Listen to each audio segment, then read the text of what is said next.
Choveu muito a semana toda. E como as chuvas começaram mais cedo esse ano, e tem chovido bastante mesmo, nós estávamos preocupados em relação à ceia. Por isso nós alugamos aí essa tenda. Mas a minha oração era que Deus, como diz lá no Goiás, né, desse uma aragem.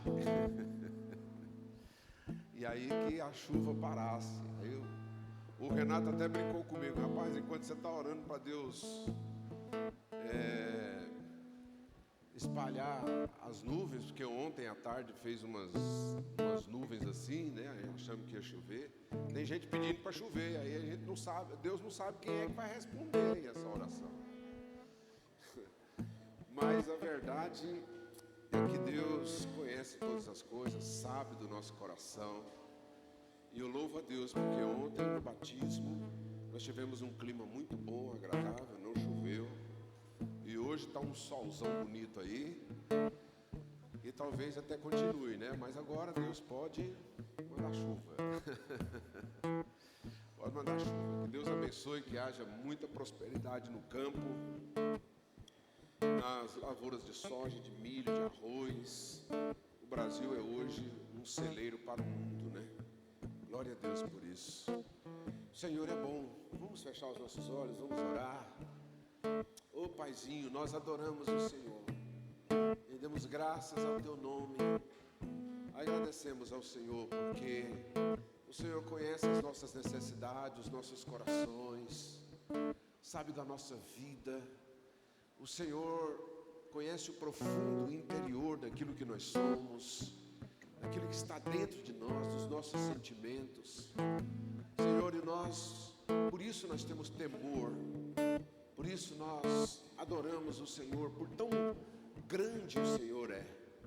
E nós te adoramos, Pai. Bendito seja o Teu nome nessa manhã. Quando nós nos reunimos aqui, nós somos o Teu povo, a Sua igreja, para sentar à mesa com o Senhor, nesta ceia que é do Senhor, e nós te adoramos. Bendito seja o nome do Senhor.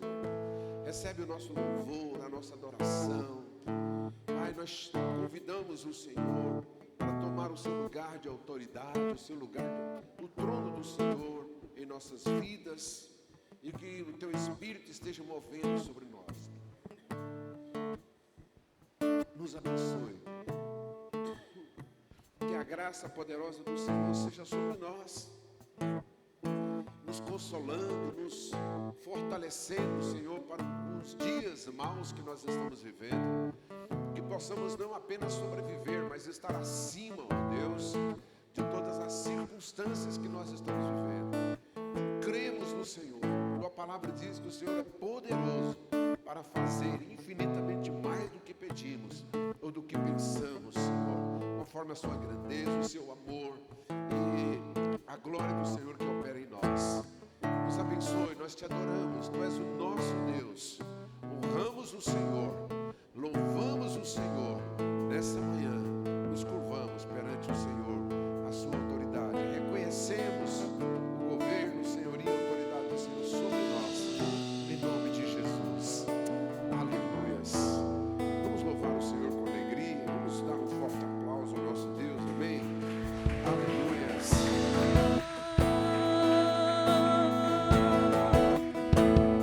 Te adoramos, Senhor. Te adoramos, Jesus.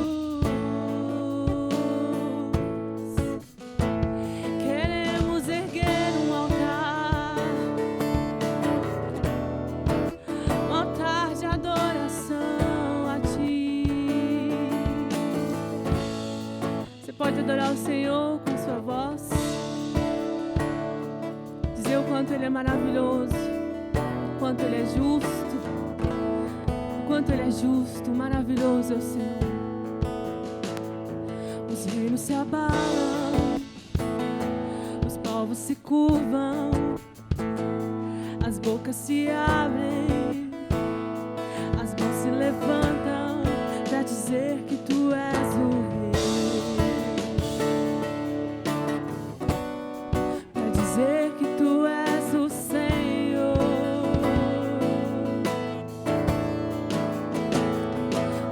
se abalam, os povos se curvam, as bocas se abrem, as mãos se levantam para dizer que tu és o Rei. Oh, para dizer que tu és o Senhor, para dizer que tu és o Rei, para dizer que tu és o Senhor. Teu reino é sempre eterno, firmado em misericórdia, justiça e igualdade, bondade e fidelidade. A tua igreja te adora, a tua igreja te adora. Teu reino é sempre eterno, firmado em misericórdia, justiça e igualdade, bondade e fidelidade. A tua igreja te adora, a tua igreja te adora. Adora, Senhor, com liberdade. Os reinos se abalam, os povos se curvam, as bocas se abrem, as mãos se levantam para dizer que tu és o Rei. Só tu és, Senhor, para dizer que tu és o Senhor. Os reinos se prostram, Senhor, os reinos se abalam, os povos se curvam, as bocas se abrem, as mãos se levantam para dizer que tu és o Rei, para dizer que tu és o Senhor, para dizer que tu és o Rei. Só tu és, Jesus, para dizer que tu és o Senhor. Teu reino é sempre eterno, firmado em misericórdia, justiça e igualdade, bondade e fidelidade. A tua igreja te adora, a tua igreja te adora. Te adoramos, Jesus. Teu reino é sempre eterno, firmado em misericórdia, justiça e igualdade, bondade e fidelidade. A tua igreja te adora, a tua igreja te adora, a tua igreja te adora, a tua igreja te adora, a tua igreja te adora, a tua igreja, ela te adora, Jesus. Ela te adora, Jesus. Nós te adoramos, Jesus. Que essa manhã, Senhor, nós levantamos um louvor a Ti, adoração, Pai. Porque o Senhor é merecedor, Senhor. Que a nossa adoração, Senhor Deus, rompa os céus e chegue a Ti, Jesus. Chegue a Ti, Senhor Deus. Uma adoração que o Senhor se agrada. Recebe a nossa adoração, Senhor, nessa manhã. Porque a Tua igreja te adora. A Tua igreja te adora. A Tua igreja te adora. A Tua igreja te adora. Teu reino é sempre eterno. Teu reino é sempre eterno, firmado em misericórdia, justiça e igualdade, bondade e fidelidade.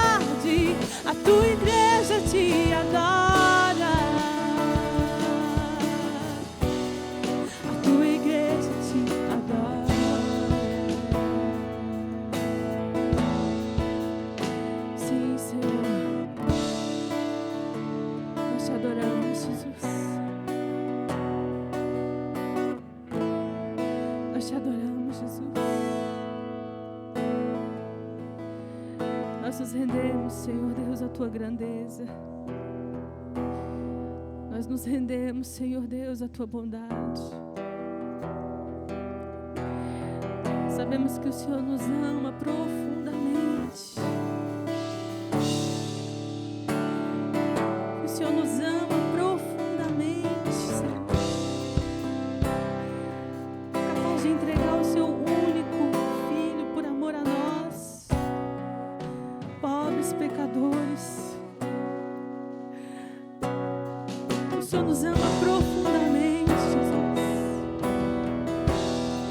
Enviou o seu Filho puro, glorioso, santo, amável, totalmente puro, por nós, pobres pecadores.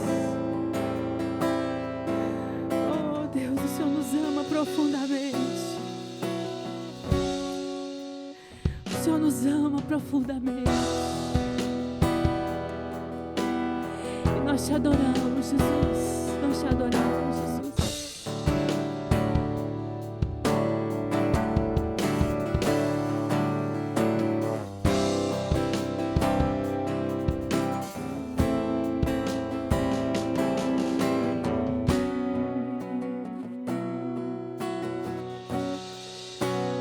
Eu navegarei no oceano do Espírito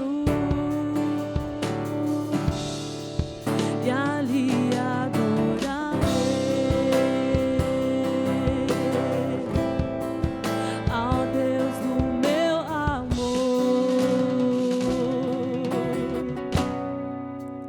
Eu adorarei ao Deus da minha vida, que me compreendeu sem nenhuma explicação. Oh, Espírito, Espírito, que desce como fogo, vem como em Pentecostes e enche-me de novo. Espírito, Espírito, que desce como fogo, vem como em Pentecostes e enche-me de novo. Eu navegarei no oceano do Espírito e ali adorarei ao Deus Santo, Santo, Santo, Santo és. Eu adorarei ao Deus da minha vida. Ele me compreendeu, que me compreendeu sem nenhuma explicação, sem nenhuma explicação. Oh, Espírito, Espírito,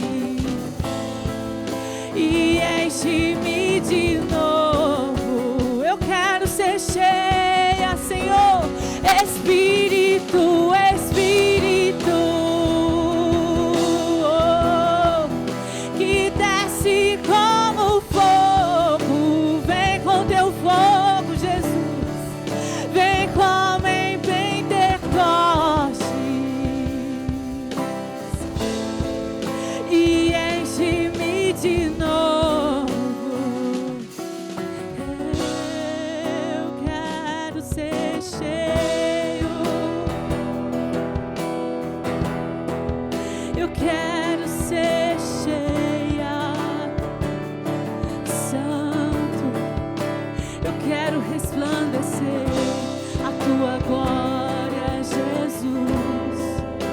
Eu quero ver a tua face, Senhor.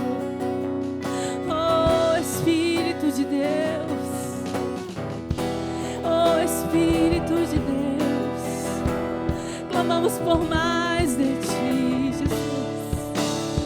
Nós necessitamos, Senhor, da tua presença. Vem nos enchendo, Espírito Santo de Deus. Vem nos enchendo, Espírito Santo de Deus.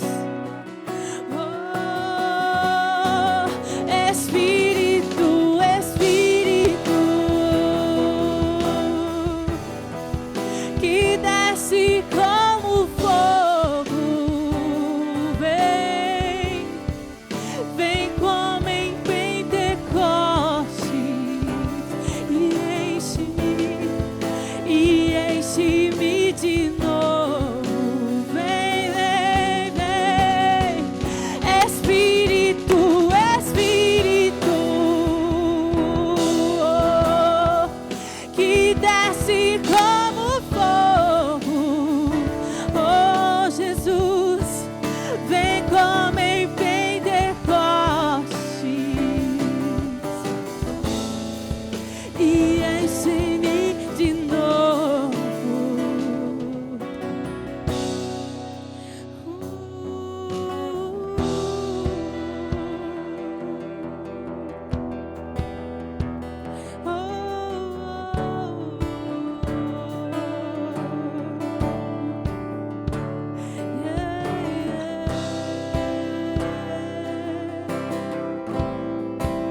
Tens liberdade aqui.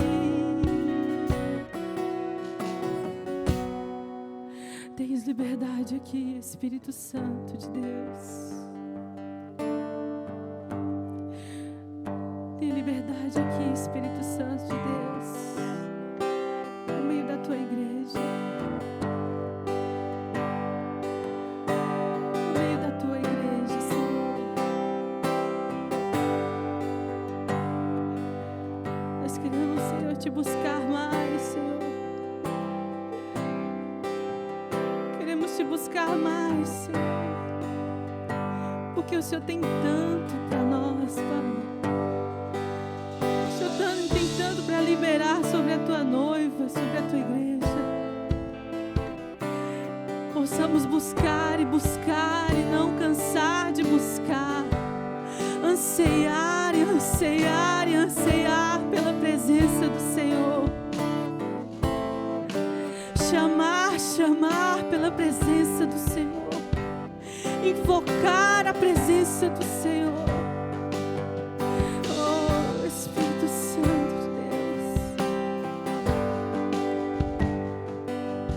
Oh,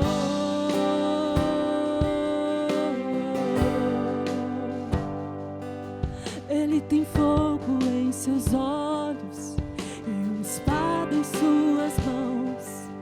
Ele cavalga num cavalo branco ao redor dessa nação, e Ele chama você e eu. Venha cavalgar comigo.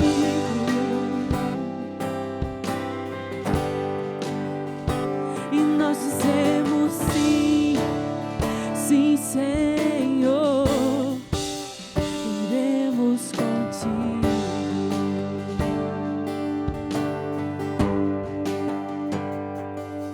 E esse fogo em seus olhos é a paixão por sua noiva. Seu coração queima e deseja que Ele esteja ao seu lado. E esse fogo em seus olhos é a paixão por sua noiva, que Ele deseja que ela esteja ao seu lado. E nós dizemos sim, sim, Senhor, iremos contigo.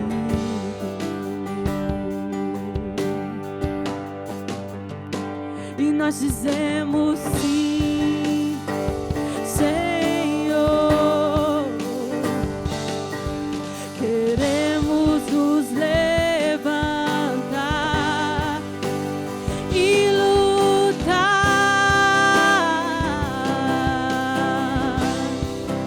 vestidos de branco, e nós dizemos sim, sim, Senhor, iremos contigo. Quantos dizem sim para Jesus? Quantos estão dispostos a servir o Senhor? Quantos embaixadores de Jesus Cristo estão dispostos a reinar junto com Ele? Oh, Jesus! Sim, Senhor, queremos ir contigo, amado. Queremos, Senhor Deus, pregar o Evangelho, Jesus, contigo, papai. Senhor Deus, queremos servir assim como o Senhor serviu as nações. Jesus querido, queremos, Senhor, ser cheio do Teu Espírito Santo, Senhor. Queremos ir contigo, Jesus. Ele tem fogo. Ele tem fogo em seus olhos e uma espada em suas mãos. Ele cavalga num cavalo branco ao redor desta nação, e Ele chama você e eu. Venha cavalgar comigo. E nós dizemos sim, sim, Senhor, iremos contigo.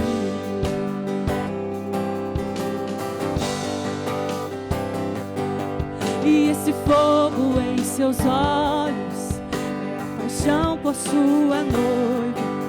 Seu coração queima e deseja que Ele esteja ao seu lado.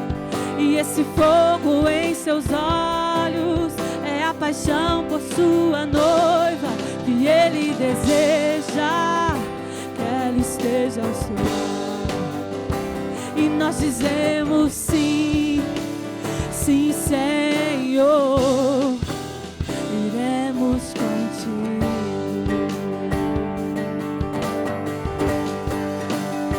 E nós dizemos sim, Senhor,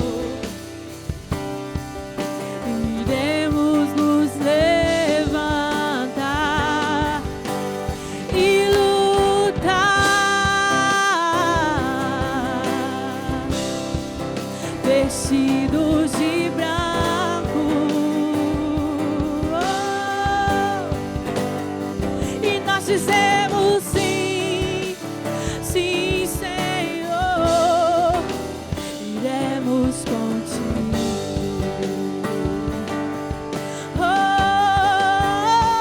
eu irei contigo, Senhor, eu irei contigo, Senhor, eu irei contigo. Eu irei contigo, Senhor, eu irei contigo, Senhor, eu irei. Eu quero ir, Senhor, eu irei contigo, Senhor, eu irei contigo, Senhor, eu irei contigo. Oh, Jesus, eu irei contigo, Senhor, eu irei contigo, Senhor, eu irei contigo.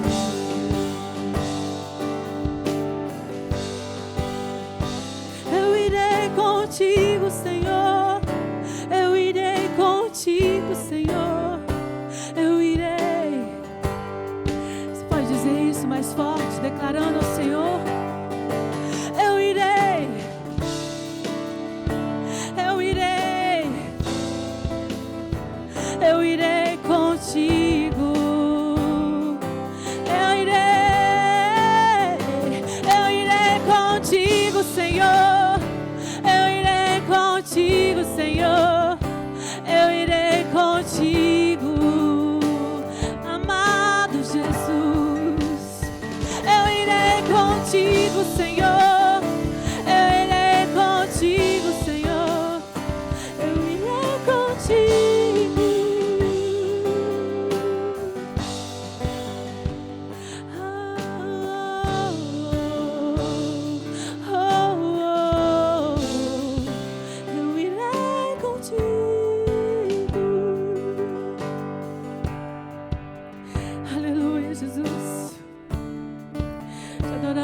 Senhor, porque Tu és o único, Pai.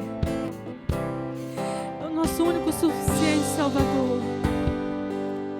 E hoje aqui, Senhor, nós assentamos à mesa contigo. Nós queremos aqui confirmar nossa aliança com o Senhor. Nós queremos aqui confirmar o nosso amor, a nossa devoção ao Senhor. Nós passamos dia após dia, Jesus querido, buscando a Tua presença, nos deleitando na Tua palavra, Jesus.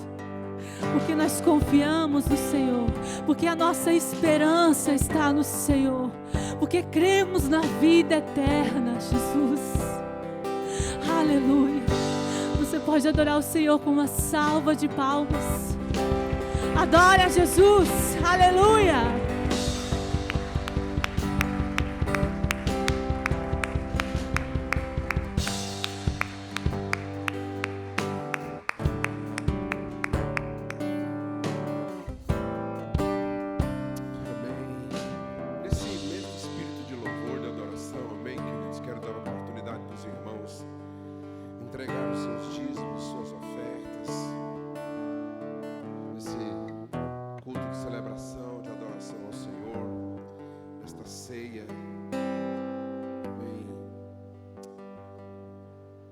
Você que trouxe o seu dízimo, a sua oferta, eu quero agradecer em nome de Jesus. Pai querido, eu quero agradecer ao Senhor, porque o Senhor tem nos abençoado, nos feito prosperar. Oh Deus, mesmo em tempos difíceis, o Senhor tem nos sustentado e tem provido, Senhor, cada necessidade que nós temos. Muito obrigado. O Senhor é o nosso Deus, é um Pai amoroso, um Pai querido, que cuida dos seus filhos. E nós não temos falta, Senhor. Senhor, por isso. Recebe o nosso louvor nessa manhã, a nossa adoração. Recebe os nossos dízimos como uma atitude de gratidão, Senhor.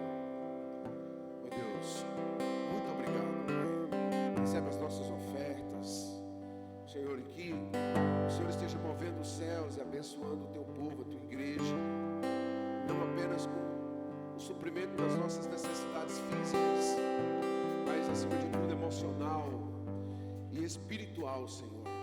Que possamos ter alegria na Tua presença, ó Senhor, continuar servindo o Senhor com alegria, como diz a Sua palavra, e o Senhor seja honrado através das nossas vidas. Nós Te adoramos, em nome de Jesus. Bem, queridos, pode deixar aqui o seu dízimo, a sua oferta, em nome de Jesus.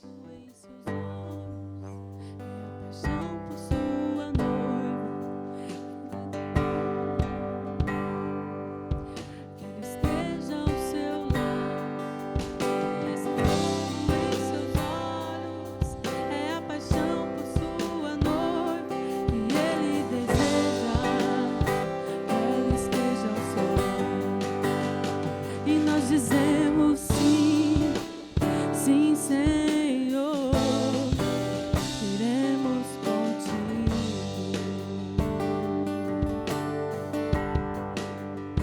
E nós dizemos sim, Senhor,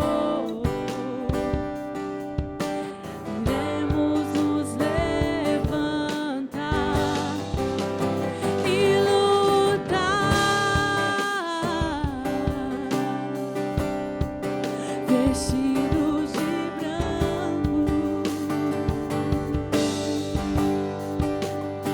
e nós dizemos sim, sim, Senhor, iremos contigo. Bem,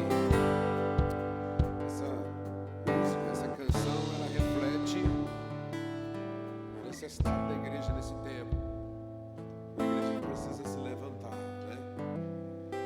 E andar com o Senhor, cumprir o chamado. Amém, queridos? Gente, eu hoje já recebi alguns cumprimentos, né, pelo meu aniversário. E estou completando 59 anos.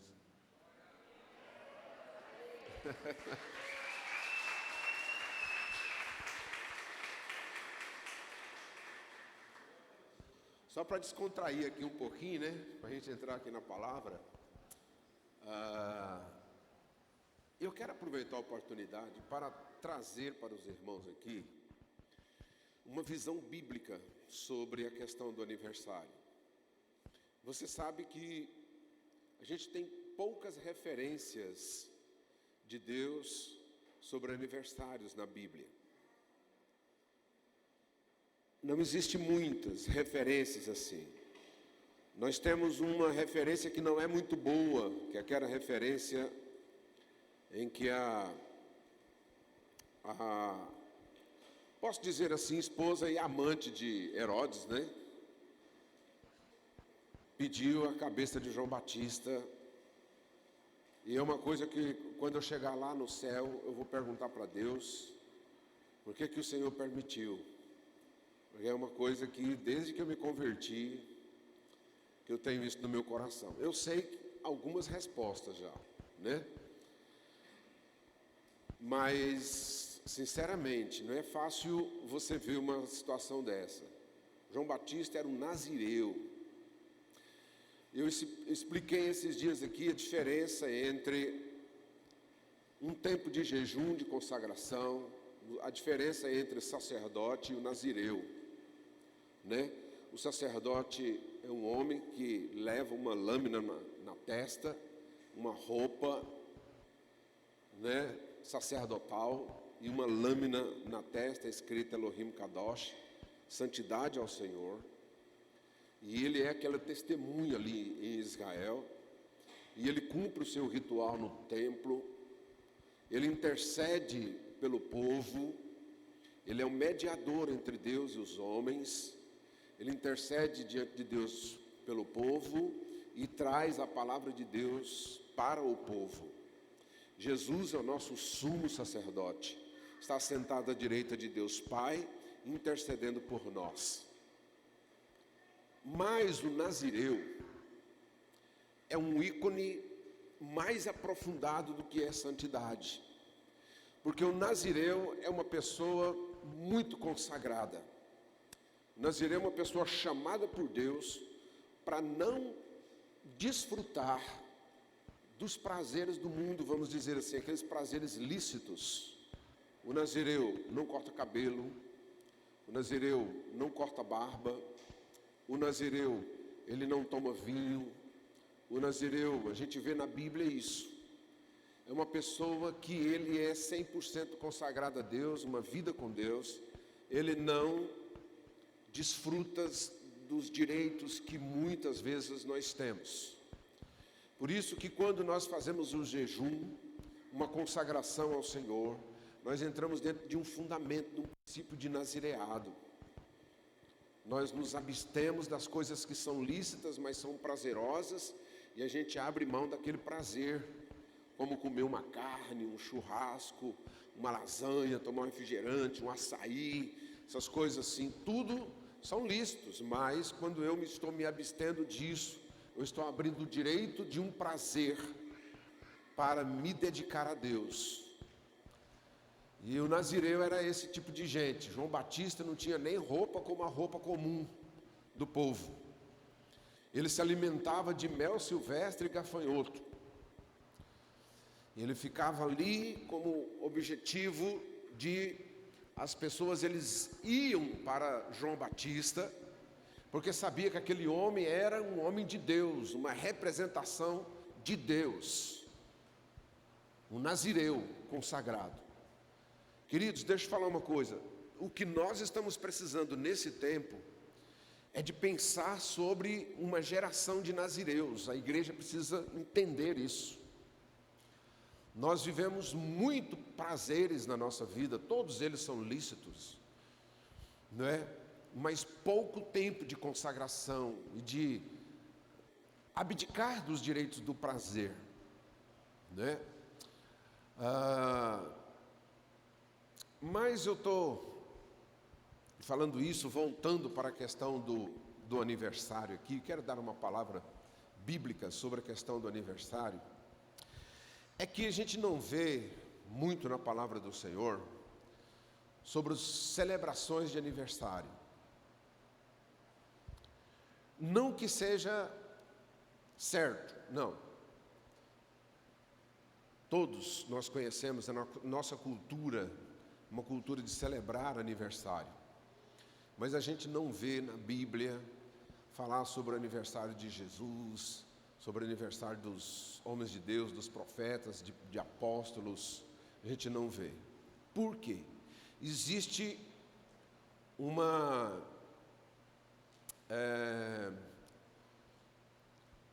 revelação que se tornou uma cultura em Israel, que no dia do aniversário a gente não comemora um ano de vida que a pessoa viveu, nem os anos de vida que a pessoa viveu. O judeu, ele não comemora tempo de vida. Nós comemoramos os nossos aniversários como se nós tivéssemos tido vitória por tantos anos de vida e por mais um ano de vida. Não. O judeu, quando ele faz aniversário, ele entra numa introspecção. Ele entra num propósito de oração, de santificação, de jejum com o Senhor. Porque aquele dia é o dia que ele nasceu. Foi o dia que Deus chamou essa pessoa à existência. Então ele não comemora um ano, ele celebra o dia do seu nascimento. É o dia do seu nascimento. E aí ele começa a pensar sobre o propósito de ter nascido.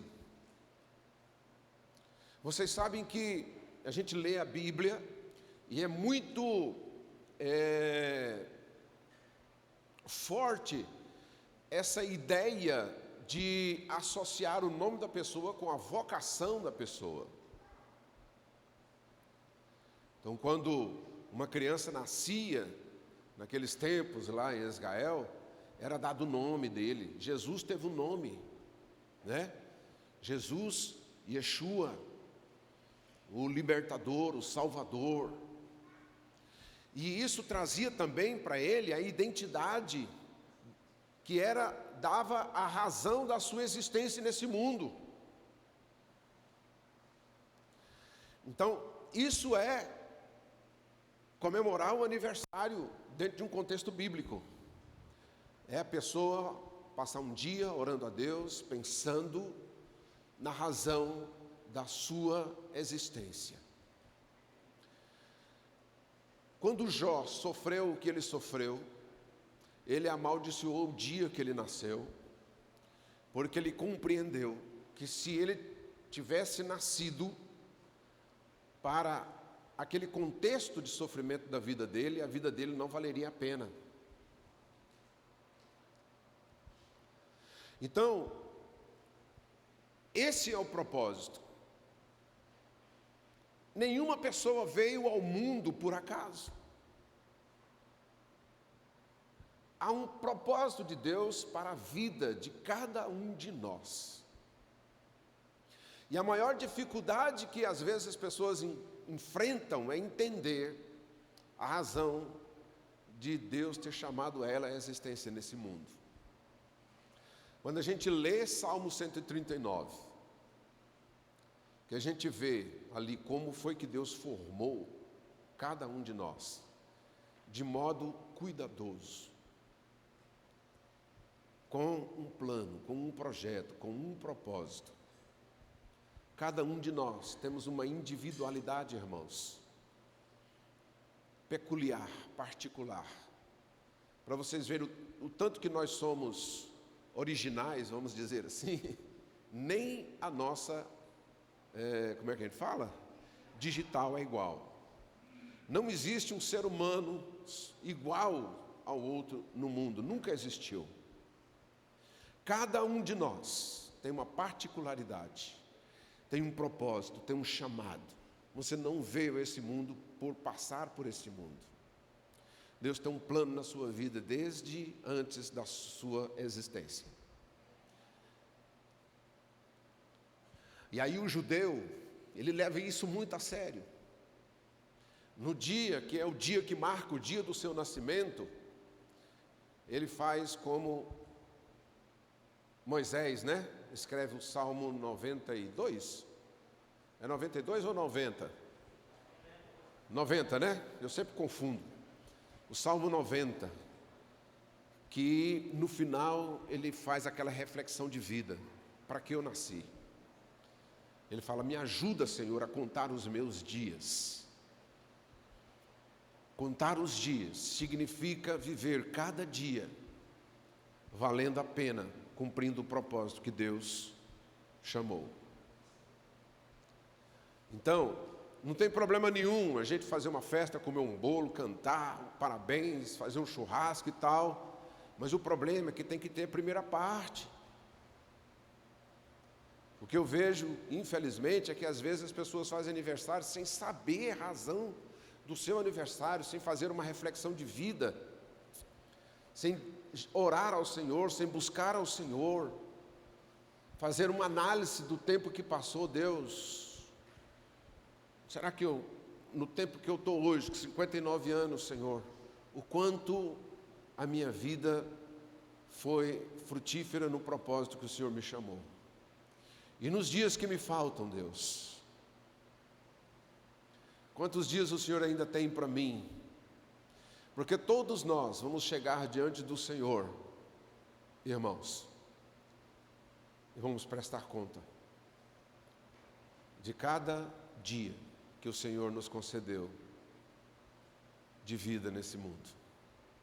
E cada um deles tem que cumprir um propósito estabelecido pelo Senhor.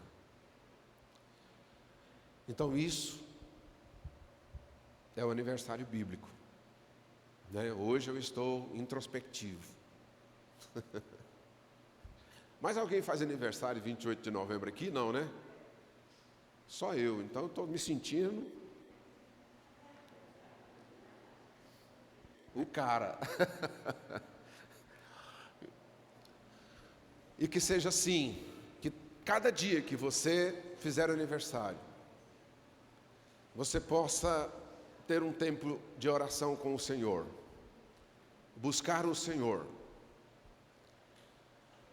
orar ao Senhor, fazer uma reflexão da sua existência, do chamado de Deus para a sua vida, e que você possa ser abençoado naquilo que Deus falar ao seu coração.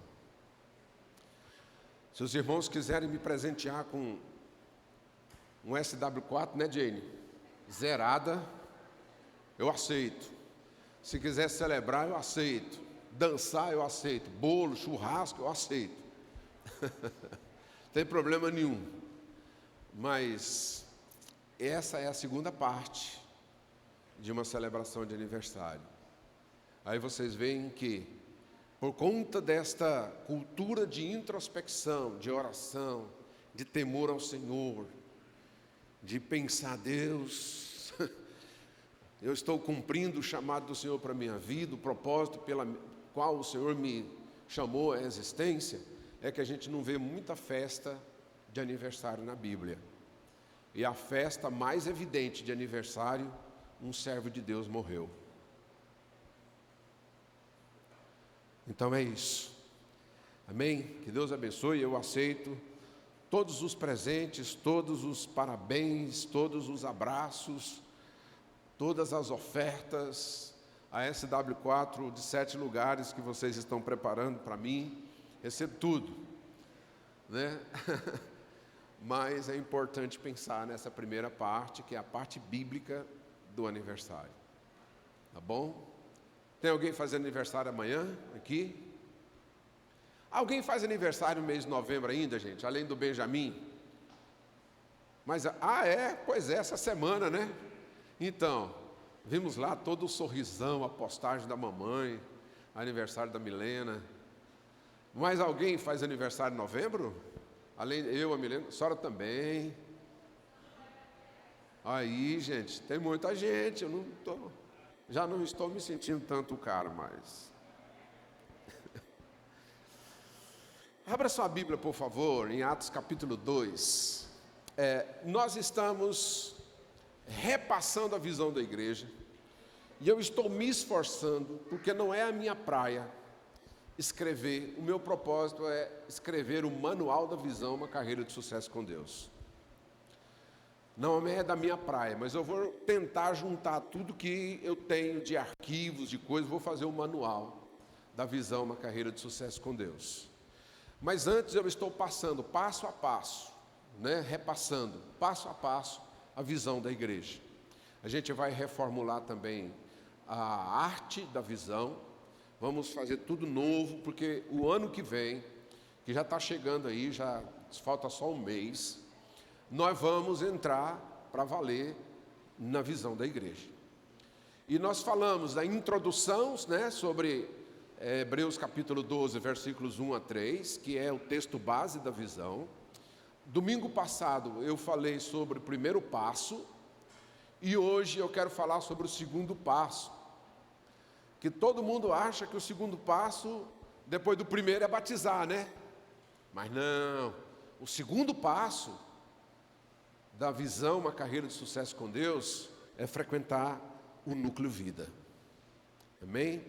Então, o texto diz, Atos capítulo 2, versículos 42, e eu quero ser breve, tá, gente? Eu quero dar uma passada aqui.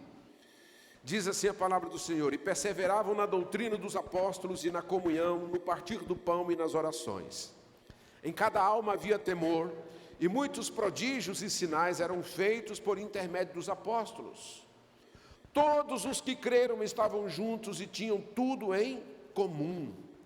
Vendiam as suas propriedades e bens, distribuindo o produto entre todos, à medida que alguém tinha necessidade. Diariamente perseveravam unânimes no templo, partiam o pão de casa em casa e tomavam as suas refeições com com alegria e singeleza de coração, louvando a Deus e contando com a simpatia de todo o povo. Enquanto isso, acrescentava-lhes o Senhor, dia a dia, os que iam sendo salvos. O que isso significa? Esse texto aqui é o texto, como é que eu poderia dizer assim? É o texto ícone, o texto base de como é a igreja referencial para nós. Se eu preciso saber o que é a igreja, como é a igreja, qual é o comportamento de igreja, qual é o estilo de igreja, propósito da igreja, está tudo resumido nesse texto de Atos capítulo 2, 42 a 47. Então, em primeiro lugar, é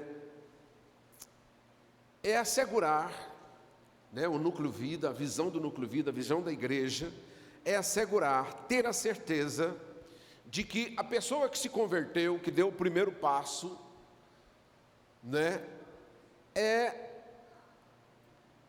ela está sendo bem cuidada, consolidada, ela está sendo pastoreada, envolvida, assegurada de que vai continuar nesse processo do desenvolvimento da sua vida espiritual. É responsabilidade nossa, da igreja, quando uma pessoa se converte, ajudar ela, cuidar dela, orientar, dar direcionamento, inserir ela dentro de um contexto de comunhão saudável, que ela possa se sentir acolhida. Isso é igreja, e isso está aqui dentro desse texto. Por quê? Porque se você ler um pouquinho antes, qual é o contexto aqui? Um pouquinho antes nós vamos ver, a partir do versículo 1 do capítulo 2 de Atos, a inauguração da igreja pelo Senhor Jesus. Não foi isso que eu falei ontem? Que o Senhor Jesus, Ele gerou a igreja na cruz, não foi isso? Que Ele fundamentou a igreja sobre Ele, que é a pedra, e Ele inaugurou a igreja no dia do batismo no Espírito Santo. E Ele falou assim: gente, vocês ficam na cidade até que do alto sejam revestidos de poder, e aí, mas recebereis poder ao descer sobre vós o Espírito Santo. E aí estavam todos reunidos no mesmo lugar, orando, cumprindo o mandamento do Senhor. De repente veio do céu um som como de um vento impetuoso, encheu toda a casa onde eles estavam reunidos, E todos ficaram cheios do Espírito Santo, viram pousar línguas, como que de fogo, e cada um deles recebeu dons espirituais. Então naquele dia inaugurou a igreja. Aí na inauguração da igreja, a igreja já começou a exercer a sua vocação, o seu chamado, porque estava em Jerusalém na festa dos tabernáculos, na festa de Pentecostes, estavam em Jerusalém homens do mundo todo, principalmente líderes do mundo todo, porque naquela época todos os judeus espalhados na terra iam para Jerusalém para celebrar as festas da Páscoa e de Pentecostes. E aí, por conta de uma brincadeira e de uma ironia que alguém falou ali, não, essa galera aí que está desse jeito aí, gente, pensa, irmãos, a pessoa nunca tinha tido experiência com o Espírito Santo de Deus. De repente, começa aquele Pentecoste, o povo pular, o povo celebrar o Senhor, gente bêbado do Espírito Santo ali, pessoas falando em línguas, outros profetizando, né? Aí a galera que estava lá falou assim: gente, essa galera aí está bêbada, eles embriagaram, apesar de que é 9 horas da manhã, mas povo aí, eu vou dizer, estão chapados. E por conta dessa ironia, abriu-se uma porta para Pedro trazer a explicação. Não estão embriagados não, gente, está cumprindo hoje o que diz o profeta Joel, capítulo 2, versículo 28, né? E acontecerá nos últimos dias que derramarei do meu espírito sobre toda a carne, vossos filhos e vossas filhas profetizarão, vossos jovens terão visões, e vossos velhos sonharão. Até sobre os meus servos, minhas servas, derramarei do meu espírito naquele dia. Aí ele fala sobre os sinais, prodígios, a lua de sangue, todas aquelas coisas, e ele começa a dar o testemunho, falando sobre Davi, sobre Moisés, né? Até contando toda o cânon bíblico, a razão bíblica, né? De Jesus. Aí ele pegou desde lá e veio até Jesus, e falou sobre a salvação em Cristo Jesus. É o resultado, naquele dia 3.000 almas se converteram, 3.000 almas foram batizadas, 3.000 almas precisavam ser cuidadas. Dessas 3.000 almas, né, foram organizadas em pequenos grupos, cumprindo a palavra do Senhor Jesus, quando ele multiplicava o pão. O pão é o alimento espiritual. Esse pão aqui, ele é físico, mas Jesus fala: eu sou o pão da vida. Multiplicou o pão, e aí o povo era organizado em pequenos grupos, e nesses pequenos grupos, que a gente chama hoje de célula, ou de núcleo vida, né, ou PG, como alguns chamam, ali é onde acontecia tudo. O discipulado, o ensinamento, a ceia do Senhor era ministrada lá no Núcleo Vida, e a comunhão acontecia ali. Por isso a igreja se tornou uma igreja poderosa, confrontando os príncipes daquele tempo, os sacerdotes, a liderança daquele tempo. O único erro dessa igreja era que ela queria ficar só ali. Aí o Senhor deu um jeito de espalhar a igreja. Aí a igreja, com uma perseguição, começou a perseguição, mataram Estevão, aí mataram Tiago, e prenderam várias vezes Pedro e João, né? E aí depois veio uma perseguição principal, que espalhou a igreja para todo mundo, e para onde eles iam dando testemunhos. Eles iam dando testemunhos e fazendo discípulos, ensinando-os a guardar todas as coisas que o Senhor havia ordenado, batizando em nome do Pai, do Filho e do Espírito Santo. E a palavra do Senhor diz que o Senhor era com eles. Esse é um ícone da igreja. A igreja referencial é essa. Quando a gente lê esse texto, nós estamos entendendo aqui o que é ser igreja. Então, quando uma pessoa se converte, ela precisa ser encaminhada para um lugar aonde vai ser assegurado o pastoreio, o discipulado, o ensino dessa pessoa e garantir que essa pessoa cresça, que ela avance, que ela prospere, que ela tenha amadurecimento e crescimento espiritual, que ela cresça em santidade, que ela tenha entendimento.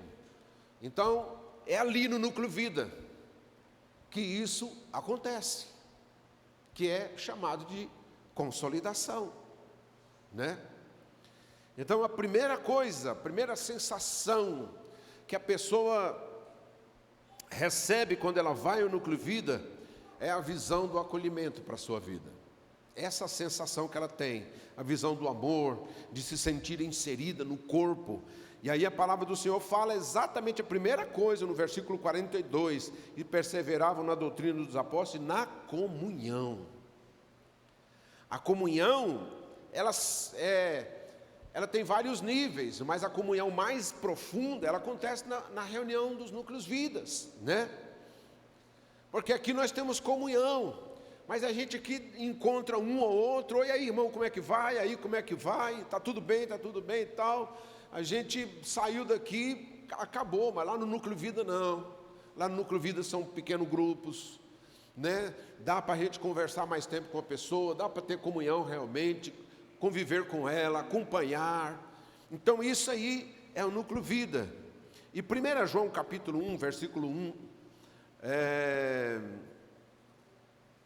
ao 3, a palavra do Senhor diz assim: o que era desde o princípio, o que temos ouvido, o que temos visto, os nossos próprios olhos, o que contemplamos e as nossas mãos apalparam, com respeito ao verbo da vida, e a vida se manifestou, e nós a temos visto, e delas damos testemunho, e vos anunciamos a vida eterna, a qual estava com o Pai e nos foi manifestada.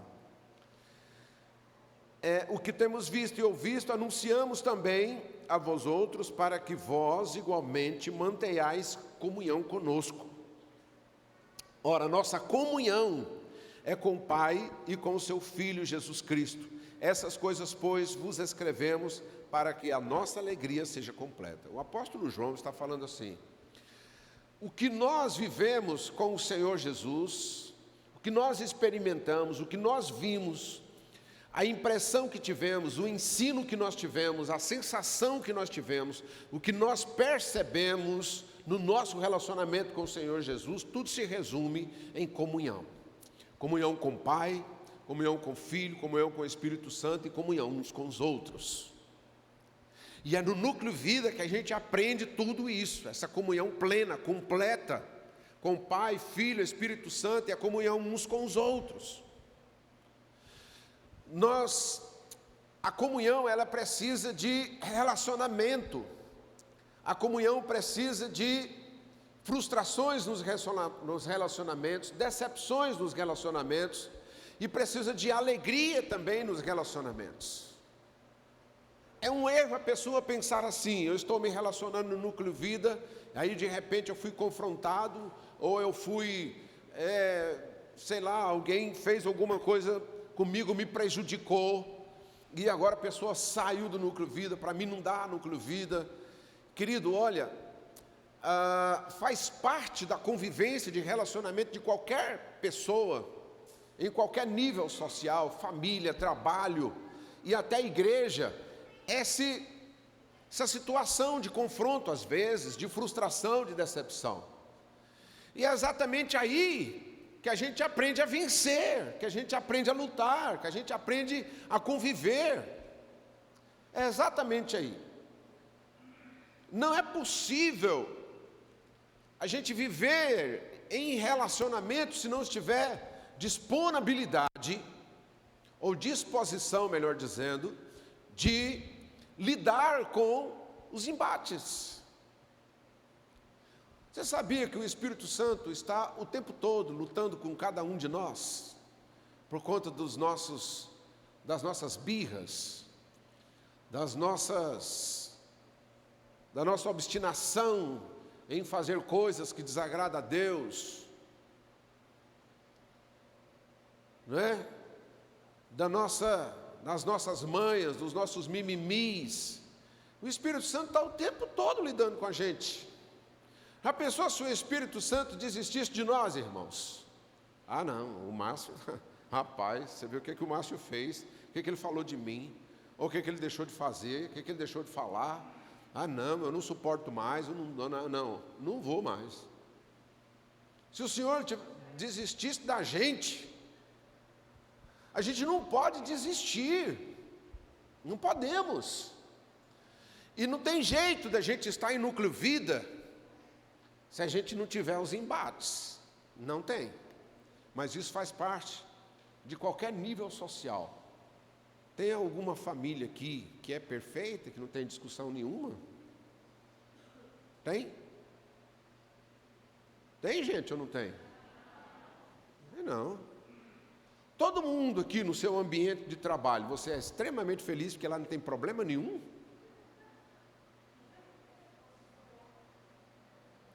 Por que no núcleo vida a gente tem que desistir? Por que você não desiste do seu trabalho? Muitas vezes não desiste da sua família. Ah, no núcleo vida não vou, mas no núcleo vida não, você está doido. A gente tem o hábito de desistir das coisas da igreja, porque a gente acha que é voluntário. Mas comunhão não é uma opção, gente, é um mandamento. E aí o novo convertido, ele aprende a ter comunhão no núcleo vida. É lá que os relacionamentos são mais aprofundados. E aí a gente vai devagarzinho. Tem gente que já chega chegando, né?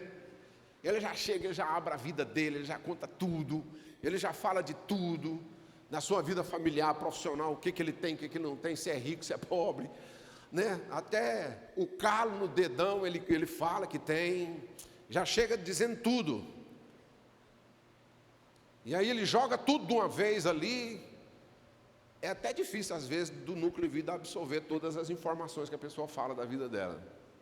Mas já tem outros que, meu irmão, é um cofre trancado com a chave jogada no fundo do mar. E que ali tem que ter muita sabedoria para lidar com aquele irmão ali. Mas não importa. Todo mundo. O núcleo vida é o lugar de aprendizado, de relacionamento e comunhão. É ali. No núcleo vida também é que acontece o discipulado. O discipulado hoje é uma coisa que eu já falei muitas vezes, que é muito difícil.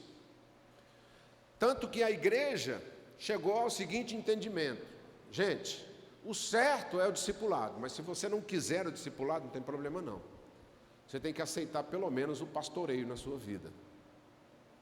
Se você não quiser ter a bênção de uma pessoa para andar com você, para te ajudar na oração, né? Para andar de jugo igual com você, não tem problema, mas você tem que se deixar pastorear. E aí a palavra do Senhor, no núcleo vida, cumpre-se a palavra de Mateus 28, versículo 18 a 20. Aproximou-se Jesus, falou lhe dizendo, né? Aproximando-se Jesus, falou dizendo: é-me dado todo o poder nos céus e na terra, né? Portanto, ide, fazei discípulos de todas as nações. Esse é o plano, esse é o propósito. O discipulado, ele acontece em tudo. Isso aqui, por exemplo, é um discipulado. No culto à noite é um discipulado. Na reunião do núcleo vida é discipulado. Mas tem o discipulado pessoal, que esse é o principal. Quando duas pessoas andam juntas, um cuidando do outro. E é lá no núcleo vida que isso acontece. Não tem jeito de acontecer se não for no núcleo vida. E eu falando do pastoreio, que eu acho que é uma das coisas que realmente acontece muito, muito forte no núcleo vida. O pastoreio, o que é o pastoreio? O pastoreio é o cuidado, é a condução. Quando a gente fala sobre pastoreio, a gente lembra de Salmo 23, o Senhor é meu pastor, nada me faltará. Então, no relacionamento de pastoreio, a gente luta para suprir a necessidade, principalmente espiritual, de uma pessoa e emocional também, né? Porque quando o texto fala, guia-me pelas veredas da justiça, é o ensinamento da verdade, da justiça, né? Da justiça em Cristo Jesus. Quando o texto fala, né, que guia-me aos pastos verdejantes, é que o pastor vai levar a pessoa a se alimentar, né, das águas tranquilas, né, vai saciar a sede da sua alma, cuidando, né, com a palavra, com a oração, com a lealdade, com o amor. E isso, o pastoreio só pode acontecer se houver aproximação.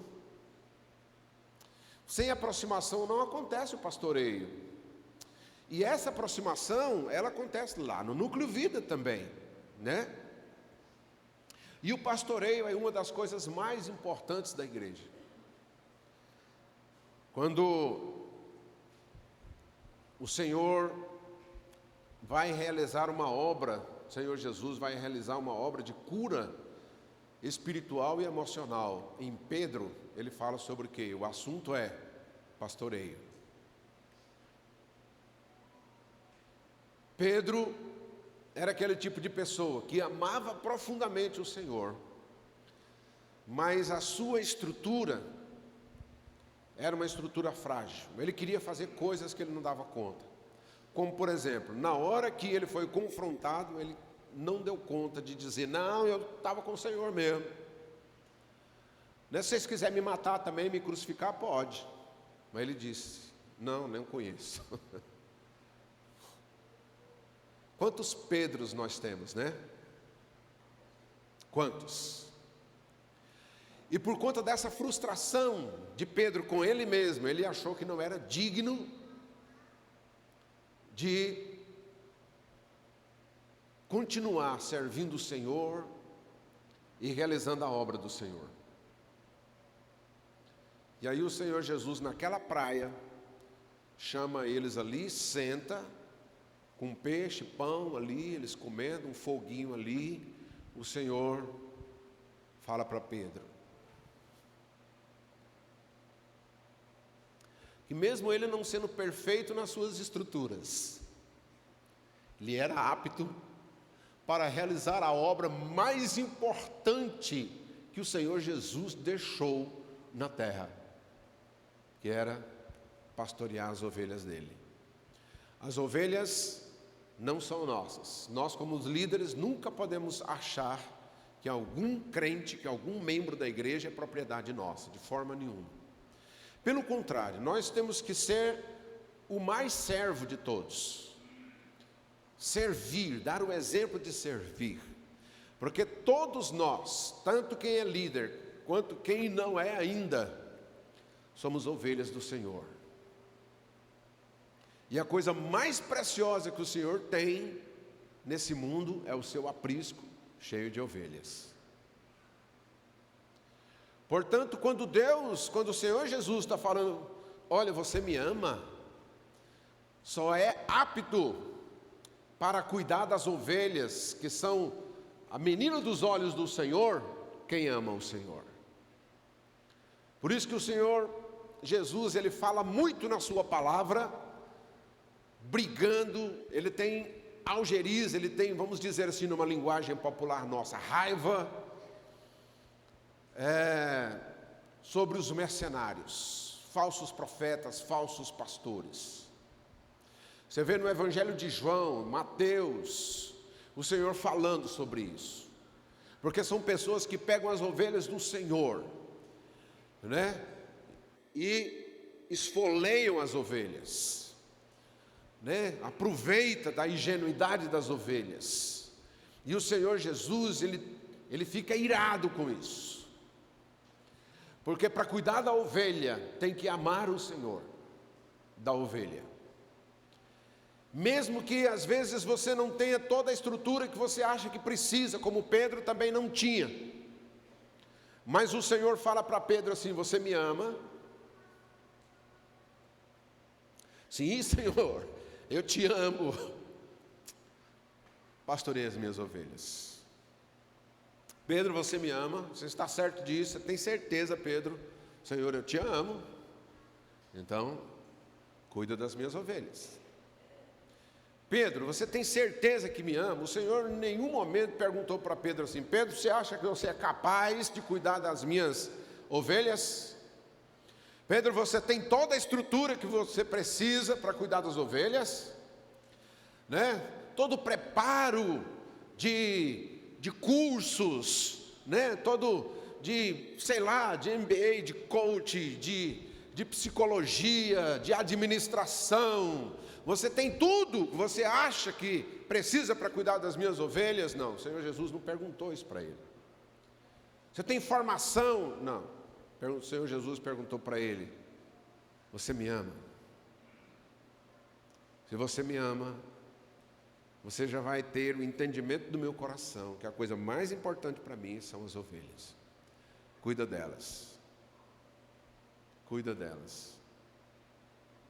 O Núcleo Vida é o lugar de exercer essa vocação que está no coração de Deus, que é pastorear as ovelhas do Senhor.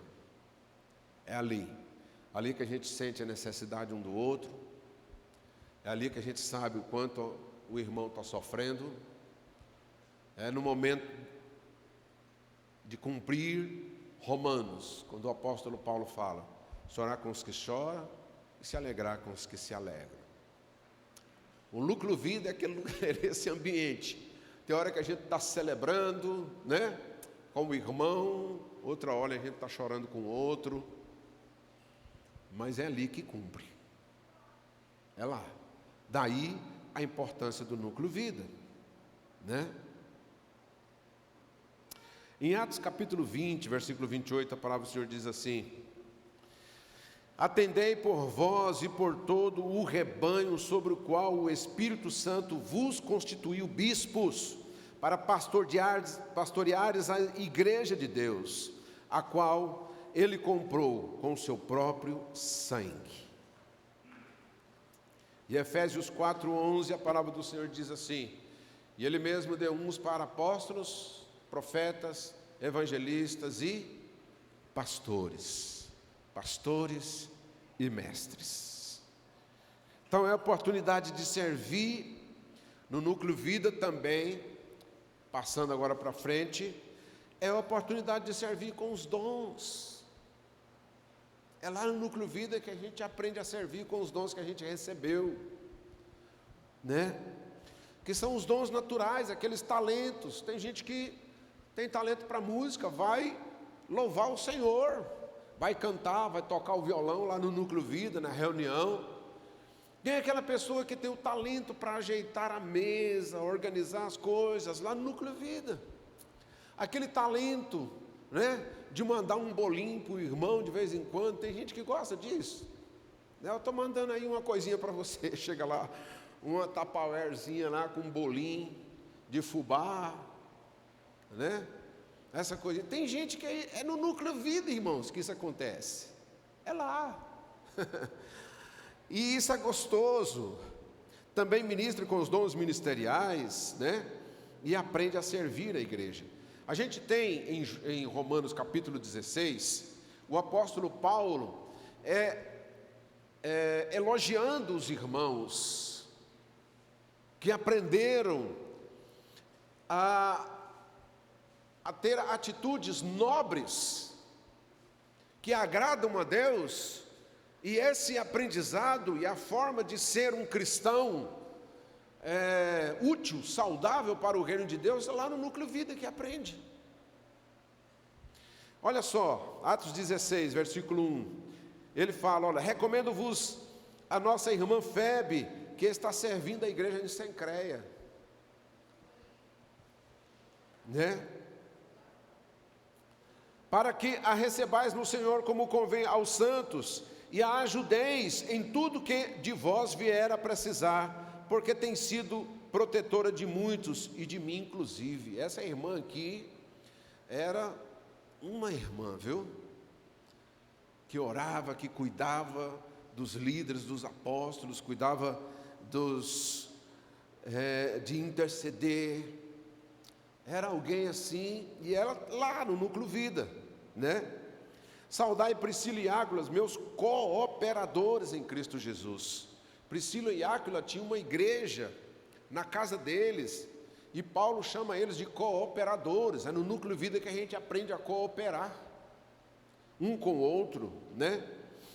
Os quais pela minha vida arriscaram a sua própria cabeça, e isso lhes agradeço, não somente eu, mas também todas as igrejas dos gentios. Aí ele diz: saudai igualmente a igreja que se reúne na casa deles. Saudai meu querido Epêneto, primícias da asa para Cristo. Saudai Maria, que muito trabalhou por vós. Saudai Adrônito e Júnias, meus parentes e companheiros de prisão, né? Pessoas que estavam ali na cadeia com Paulo, os quais são notáveis entre os apóstolos e estavam em Cristo antes de mim. Antes de Paulo se converter, eles já eram convertidos, né? E estavam cumprindo uma vocação de apostolado, e eles, você vê que a igreja se movimentava, ela vivia a dinâmica de pequenos grupos, até porque naquele tempo as cidades não eram grandes, eram raras as cidades que eram grandes, né? Corintos, alguns historiadores dizem que na época dos apóstolos era uma cidade pequena, que a igreja de Corintos ela tinha 180 membros, 150 membros, por aí assim, né? E o povo vivia em pequenos grupos, e era dessa forma.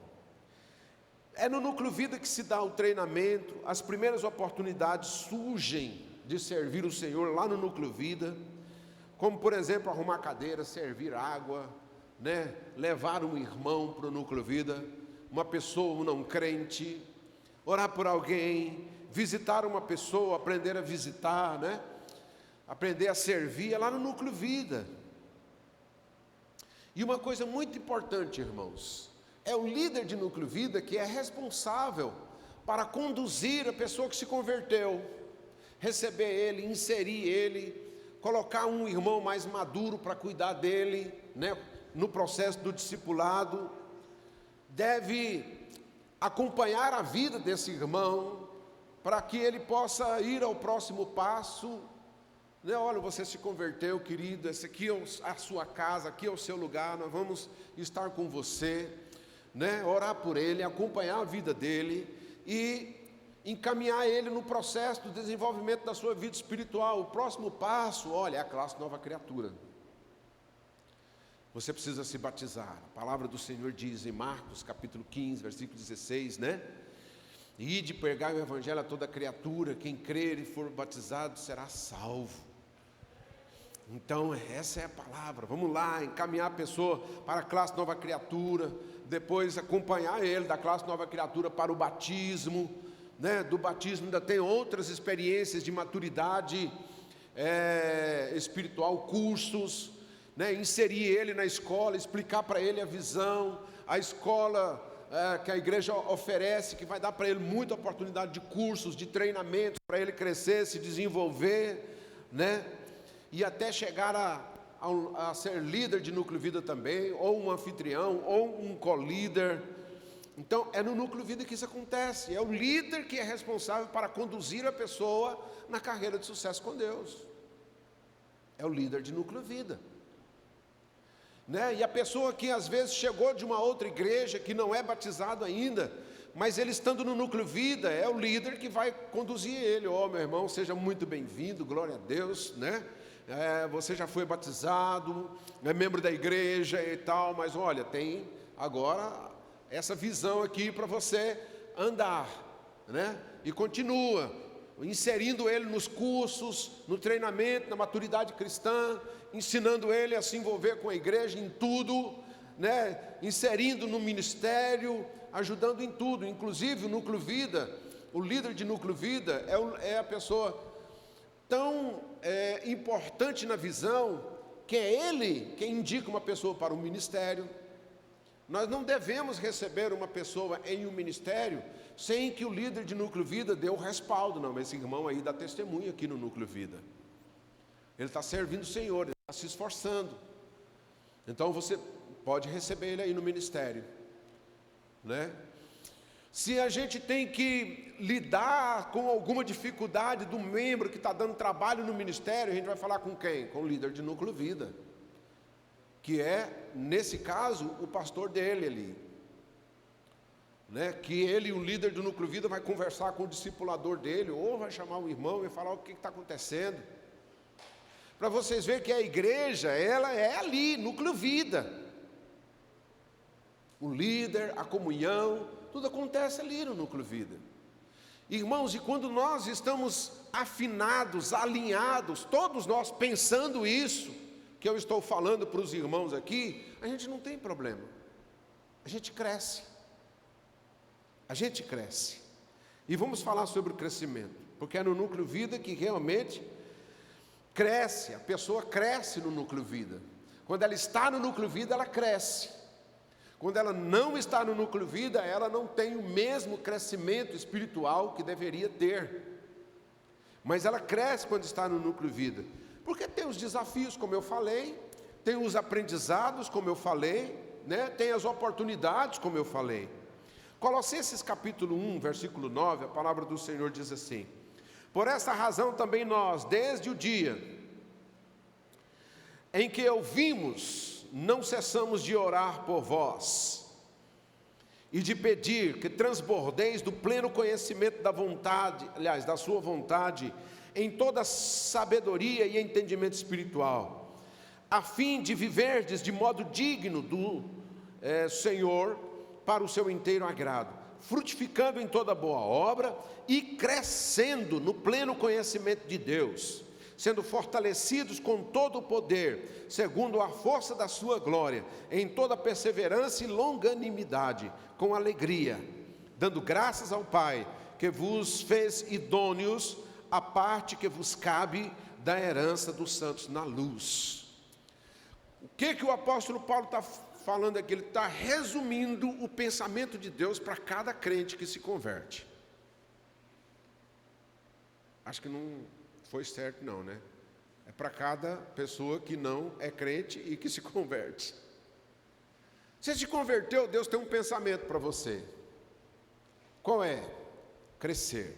Conhecimento, na graça, na sabedoria. Crescer. No amadurecimento espiritual, no amadurecimento cristão. Crescer. Crescer e crescer e crescer. E essa dinâmica, esse auxílio de crescimento, ele acontece no relacionamento do núcleo vida e no discipulado. Então, nós não podemos dizer assim, eu não quero crescer, porque isso é lutar contra a própria natureza espiritual de Deus em nós. Mas é até no núcleo vida que você é ajudado a crescer. Quando você é desafiado a realizar alguma coisa, quando você é ensinado nos desafios dos relacionamentos, na condução, na orientação da sua vida espiritual, não é?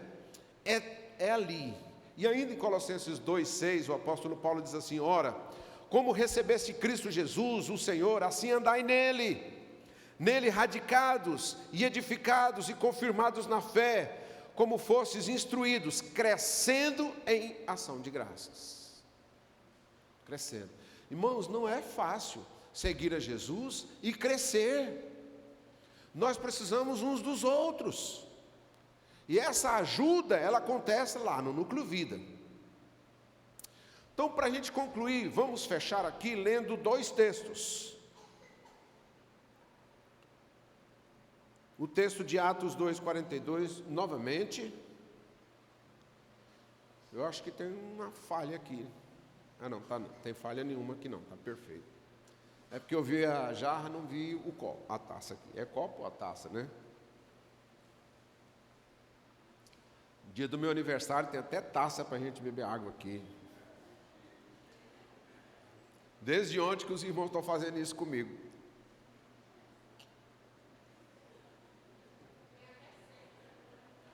Tem até ceia. Hoje não era dia de ceia, né? Semana que vem, né? Atos 2, 42 a 47. Vamos ler de novo. Foca naquilo que eu falei, na visão do núcleo vida aqui, quando você estiver lendo o texto. E perseveravam na doutrina dos apóstolos.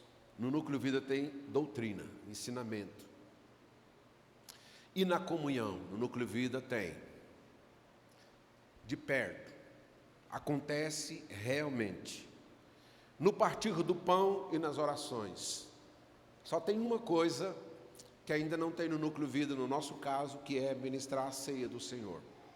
Mas o dia que nós estivermos todos bem consolidados e os líderes capacitados, nós podemos ministrar a ceia no núcleo vida. O correto da palavra é esse, né? Em cada alma havia temor. É por conta do relacionamento, lá no núcleo vida que há o temor.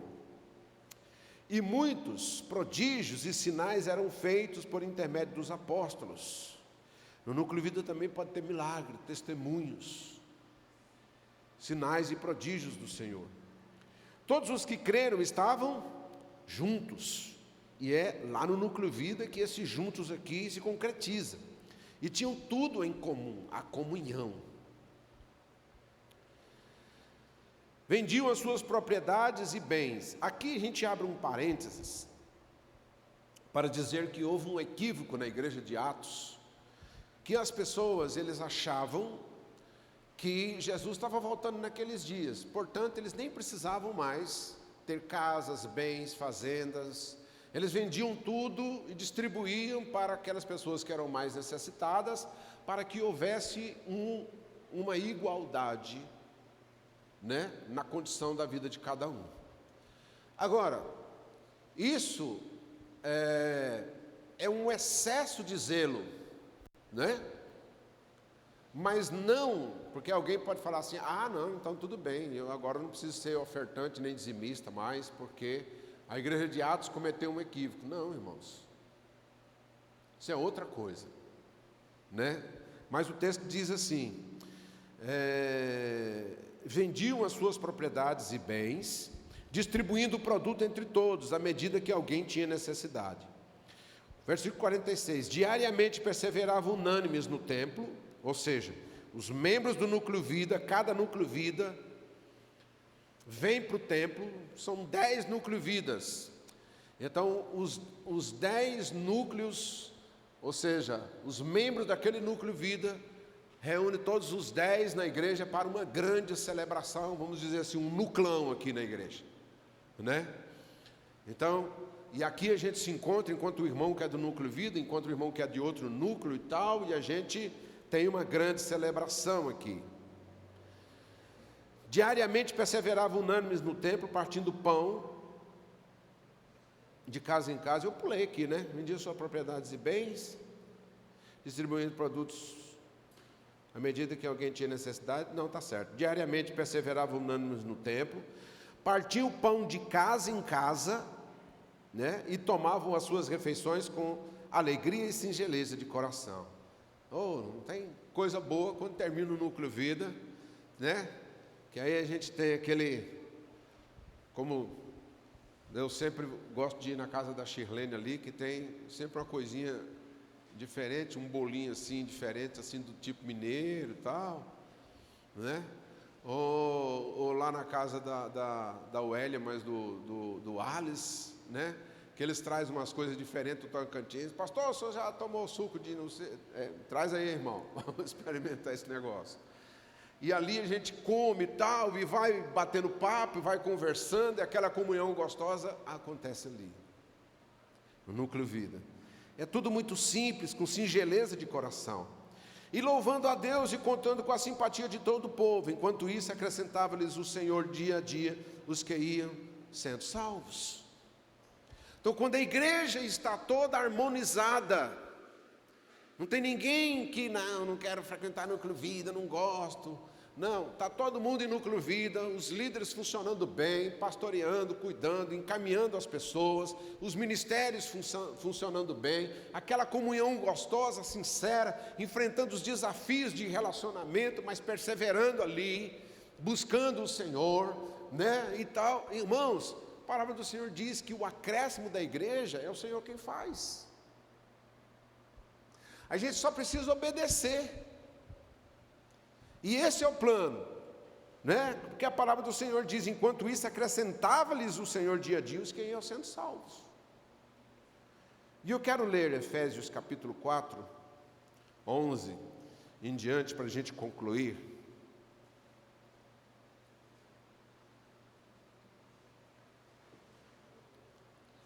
Efésios 4, 11 até 16 aqui, se não me engano. O texto diz: e ele mesmo concedeu uns para apóstolos, outros para profetas, outros para evangelistas e outros para pastores e mestres, com vista ao aperfeiçoamento dos santos, para o desempenho do seu serviço, para a edificação do corpo de Cristo, até que todos cheguemos à unidade da fé e do pleno conhecimento do Filho de Deus, à perfeita varonilidade, à medida da estatura da plenitude de Cristo, para que não sejamos como meninos agitados de um lado para o outro e levados ao redor por todo o vento de doutrina, pela artimanha dos homens, pela astúcia com que induzem ao erro. Mas seguindo a verdade em amor, cresçamos em tudo naquele que é a cabeça, Cristo, de que todo o corpo bem ajustado e consolidado pelo auxílio de toda junta, segundo a justa cooperação de cada parte, efetua o seu próprio aumento para a edificação de si mesma em amor.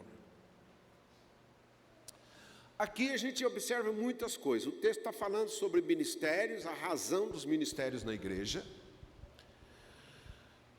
E uma pessoa ter um ministério não significa que ele sozinho é responsável para exercer aquele ministério. Mas quando uma pessoa tem o ministério, por exemplo, de apóstolo, é para que ele conduza a igreja e ele ensina a igreja a ser uma igreja apostólica. Quando uma pessoa tem uma vocação ministerial de evangelista, ele vai auxiliar a igreja a ser uma igreja evangelística. E dentro da igreja nós precisamos ter todos os ministérios: apóstolo, profeta, evangelista, pastor, mestre. E aí a igreja se torna completa. Mas existe uma coisa muito importante que a igreja precisa compreender. E o que isso tem a ver com o núcleo vida, pastor? Agora aqui eu não estou falando apenas de núcleo vida. Eu estou falando de todo o conjunto da igreja, irmãos. Que o texto fala que a igreja precisa ser bem ajustada. A igreja precisa se comunicar. Um ministério precisa estar ligado ao outro. O núcleo vida, ele não é núcleo vida, não é a igreja sozinho. Precisa todo mundo estar ligado pelas juntas. Nós precisamos ter comunicação e ter disposição para auxiliar um ao outro. Todos os ministérios da igreja servem em todos os núcleos vidas. Todos os ministérios estão ligados uns aos outros, nós precisamos ajudar uns aos outros. Eu até falei isso aqui aquele dia. O ministério com crianças da igreja diz respeito ao ministério dos homens. Ou tem algum homem, pai, que não tem o filho no ministério com crianças? Nós estamos interligados, exatamente para que a gente não se perca pela sedução desse mundo. Para que nós possamos ajudar um ao outro, nós precisamos ter comunicação um com o outro. Os líderes precisam se comunicar, aprender a se comunicar, a conhecer um ao outro, falar um com o outro, estar disposto a ajudar um ao outro, colaborar, contribuir um com o outro. Nós não somos partidários, não podemos olhar só para o nosso. Nós temos que estar ligados, é o que o texto está falando. E ele fala assim, olha, no versículo 15: mas seguindo a verdade em amor, cresçamos em tudo naquele que é a cabeça, Cristo. Versículo 16 agora: de quem todo o corpo, bem ajustado e consolidado pelo auxílio de toda junta, a junta que liga, que faz a comunicação entre um osso e o outro, onde tem os ligamentos, os nervos, entre um membro e o outro, entre uma parte do membro com a outra parte. E aí a palavra do Senhor diz, o apóstolo Paulo fala em Colossenses, que o amor é o vínculo dessa perfeição. Nós precisamos deixar de ter resistência um com o outro, de ter animosidade um com o outro, de criticar um ao outro, porque nós estamos na mesma igreja, lutando para o mesmo crescimento, porque o objetivo do Senhor é crescimento. Gente, temos que pôr isso na cabeça. O objetivo é sempre crescimento. Não é porque eu quero crescer pela minha vaidade, não. É porque faz parte da natureza espiritual do Senhor crescimento. Deus, se Ele quisesse, Ele poderia ter apenas uma família na terra. A partir de Adão e Eva, tem ali Caim, Abel ali, Sete, né? Aqueles filhos deles ali, e Deus fala assim, já está bom, já chega de gente na terra, é só vocês aqui mesmo. Mas não. A gente lê na Bíblia o tempo todo sobre o crescimento, aumento, crescimento, palavra de aumento, de crescimento. Então o alvo do Senhor é que os núcleos vidas cresçam, aumente, é que os ministérios cresçam, aumente, que a comunhão cresça, aumente. Tudo que é saudável de Deus tem como objetivo crescimento. Tudo que está saudável tem o crescimento. Ele diz isso, de quem todo o corpo bem ajustado e consolidado pelo auxílio de toda a junta, segundo a justiça, aliás, a justa cooperação de cada parte, efetua o seu próprio aumento para a edificação de si mesmo em amor. A igreja cresce quando ela está bem ajustada, ligada, em comunicação uma parte com outra. Nós somos uma igreja que nós temos núcleo vida, mas nós temos também ministérios, e nós precisamos estar ligados uns com os outros e cooperando uns com os outros. Não fomos chamados para viver debatendo, criticando, brigando um com o outro, insatisfeitos, irados. Não é essa a vontade do Senhor. A vontade do Senhor é que nós tenhamos humildade e que tenhamos disposição para cooperar um com o outro, porque nós estamos no mesmo corpo, na mesma visão de uma carreira de sucesso com Deus. Amém? E o núcleo vida é a base de tudo isso. Por isso o núcleo vida é importante. Por isso, se algum membro da igreja disser que não quer estar em núcleo vida, está negando toda essa verdade. E aí o pastor e todos aqueles que estão lutando ainda com seus núcleos vidas, estão perseverando, né? E vão sempre motivar o irmão, núcleo vida, irmão. Não deixa de frequentar, não. A comunhão é núcleo vida, o discipulado é núcleo vida, o seu crescimento é núcleo vida. Se esforça, né? Então é isso. Tudo para o ajustamento e o crescimento em amor. Vamos ficar de pé? Eu falei que ia ser rapidinho, não foi. Mas como hoje é o dia do meu aniversário, vocês vão me perdoar, né?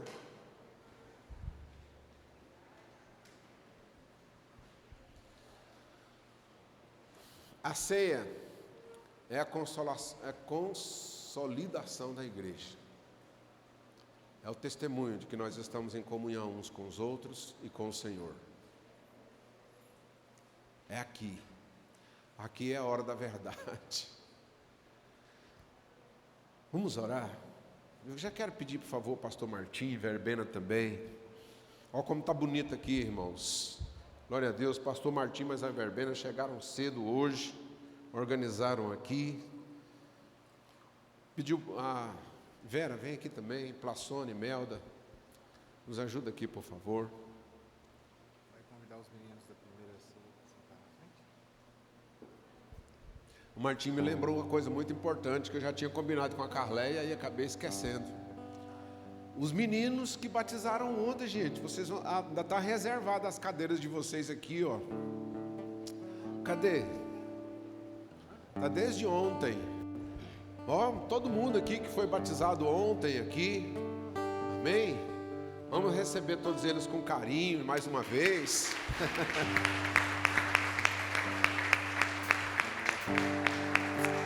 Estão ceando hoje pela primeira vez. Glória a Deus, parabéns a todos vocês. Será que dá para sentar todo mundo num lugar só? Tem as meninas, a Karen, né? Karen, não puderam vir. E tem os irmãos também lá de Luzimangas, né? Que o pastor Ernesto fez questão de ministrar a ceia para eles, né? São ovelhas dele lá, né? Amém. Pega aqui, por favor, pastor. Plaçando também. Pode tirar, né?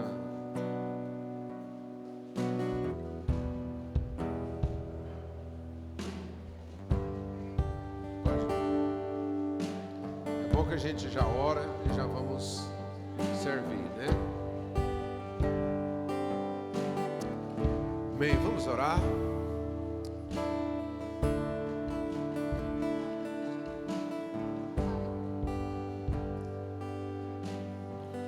Gente, vocês desligam esse ventilador aí que senão, obrigado, Jay. Pai, nós agradecemos ao Senhor porque o Senhor ilumina os olhos do nosso entendimento, mostrando a vontade do Senhor para as nossas vidas. Nós te agradecemos por isso. Obrigado pelo amor, Senhor, pelo cuidado do Senhor com cada um de nós. Quando o Senhor traz esse entendimento, o Senhor está demonstrando amor e aplicando o amor do Senhor em nós. Nos conduz em paz e em vitória. Nos abençoa para a glória do teu nome. Senhor, apresentamos diante do Senhor este pão que representa o corpo do Senhor e esse suco de uva que representa o sangue do Senhor entregues por nós.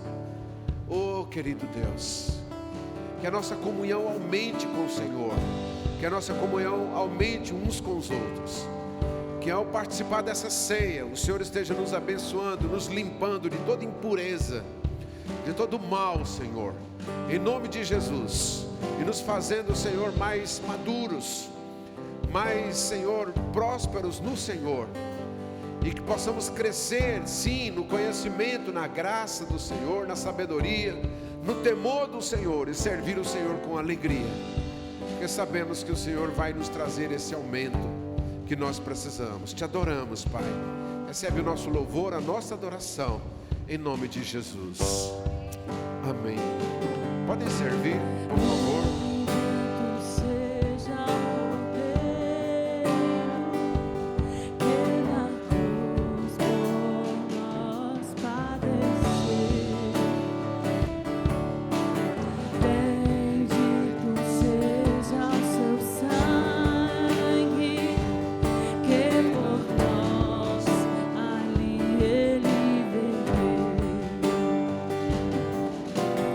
Eis nesse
Enquanto comiam, tomou Jesus um pão e abençoando partiu e deu aos discípulos dizendo: tomai, comei, isto é o meu corpo.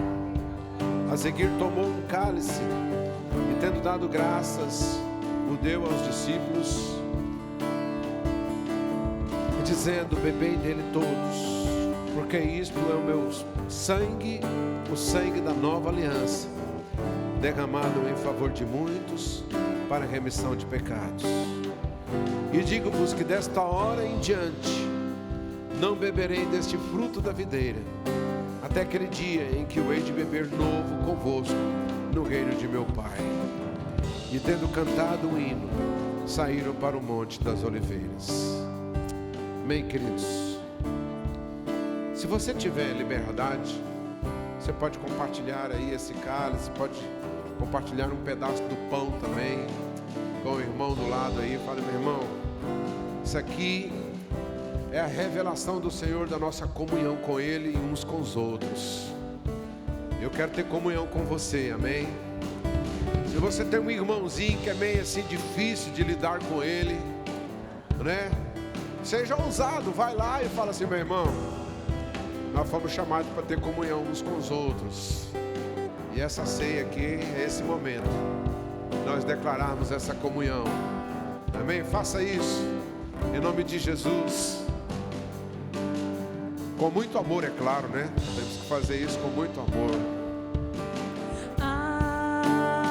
Alvo mais que a neve,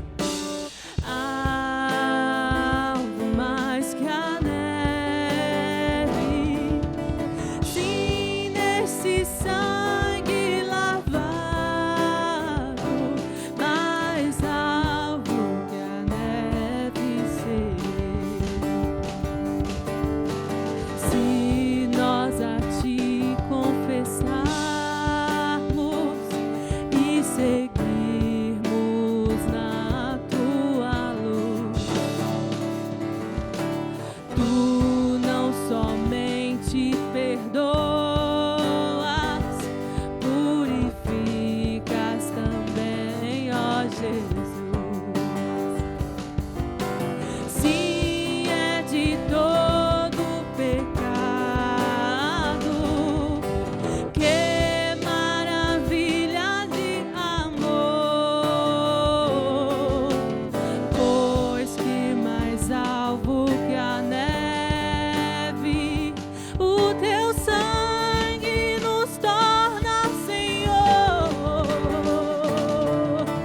Alvo mais, alvo mais que a neve, sim, neste sangue lavado, mais alvo que a neve, sim, alvo mais que a neve, alvo mais que a neve, sim, neste sangue lavado, mais alvo que a neve, sim,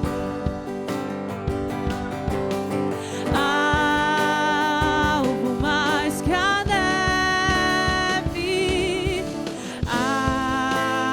alvo mais que a neve, sim, neste sangue lavado,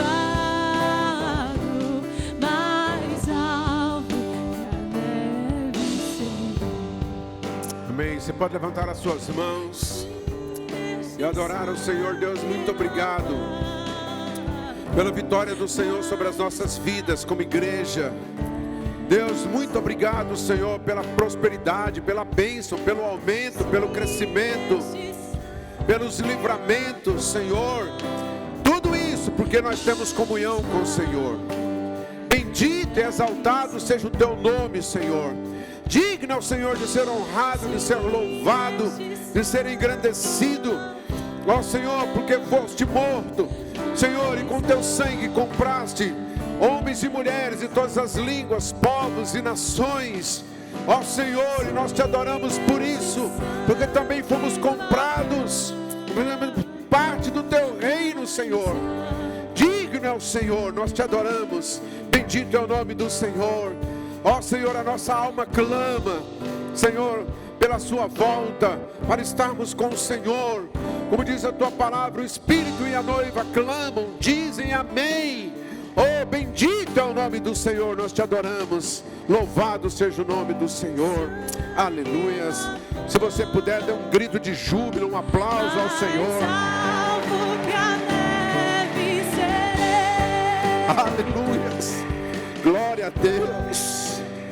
Amém. Queridos, nós estamos numa maratona nesse final de semana, né?